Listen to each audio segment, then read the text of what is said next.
Welcome to Fire and Feedback, where we hope to have some serious conversations combined with some old school grit. We're Whiskey Arms, and we're a community of warriors and defenders and protectors, and we believe in the responsible design, training, and use of firearms. We will be speaking freely, and we train relentlessly, and we also honor the weight of the work that we do. You might hear us or see us sipping some bourbon, but we never do that during training. At Whiskey Arms, the pour only comes after the work is done. Safety, discipline, and brotherhood. That's our code. Now pull up a seat and let's get into it.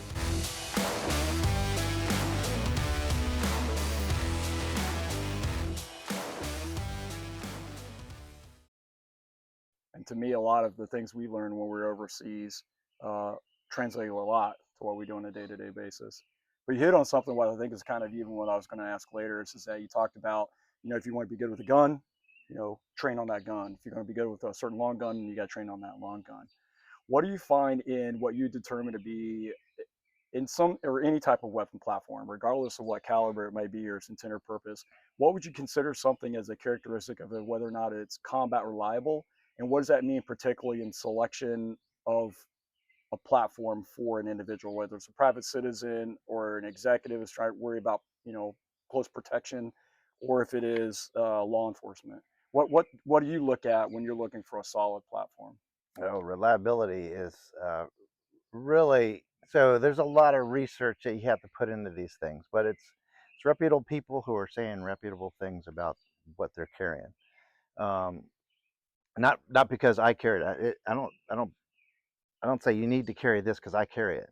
I carry it for this reason. A, B, C, D, all the way through Z, right? And if that fits your requirements, then this will be good for you too. Um, I shoot what I shoot.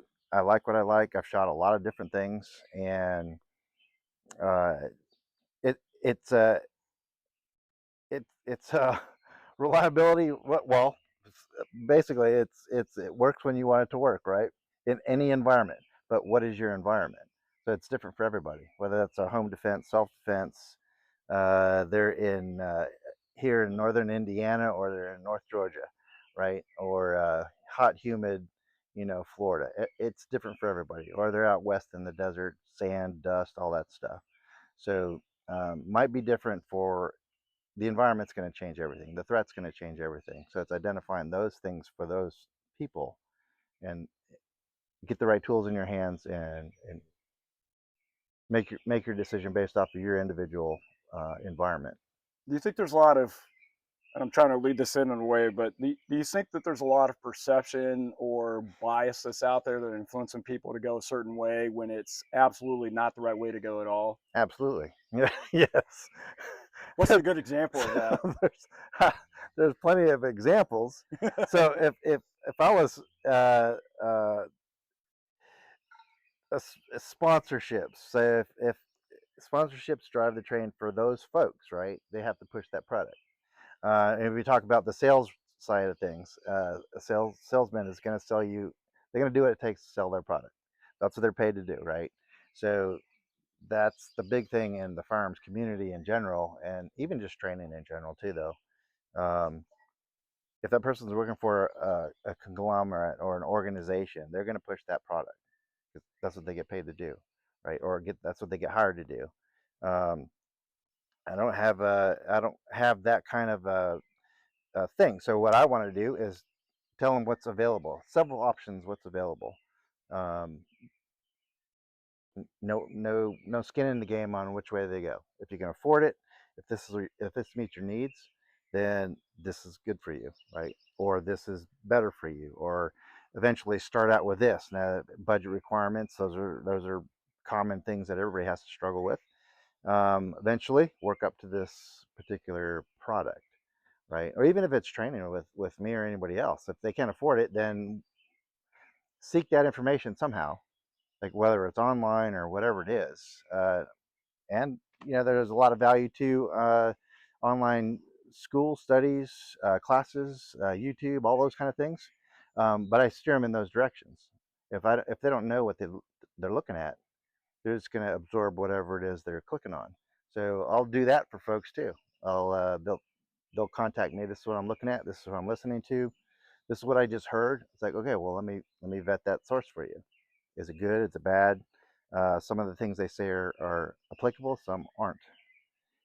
So I'll do a lot of that stuff in addition to the actual hands-on training that they'll come get. So speaking of hands-on, I want to flip it. I'm going to put Scott on the spot a little bit.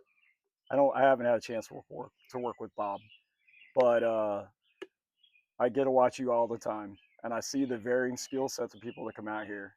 So when we talk about perception for people coming out to the range for the first time, or people who've been coming out to the range for a long time, what are some of the common lessons learned that you would advise people on, and what that means to what's their intent essentially? What is it they want to train to, and why are they training to it? And what does that link into like a particular weapon selection? Well, I think it goes back to like one of your first questions, what you took from the military and helps you. And I think that to add on to what Bob said is mindset. Okay, threat drives posture. You don't need like everything on a long gun if that's not the threat. I'm more of a minimalist when it comes to running guns and stuff like that. I'm not gonna have. I mean, you can tie a brick and add weight to your gun, but if that's not your environment, you don't really need that. But I try to instill the mindset that we had in the background that we come from. While doing that, I can kind of tell. I mean, the longer you train people, you see some of the funniest stuff in the world, and you see some people that, holy cow, you've never been to one training before, and you are like see one, do one kind of person. That's very rare. They may look at YouTube and come up with something like, "How'd you come up with that?" That's really good. They have a good head on their shoulders and they vet stuff very well. And but that's I think in the 10 years that I've owned this range, I think I've seen two people like that. Because there's so much stuff out there. It's not their fault. It's just kind of sensory overload in a way. But as far as weapon systems, you know, get something that they can handle. Budget drives a lot of things, like Bob said.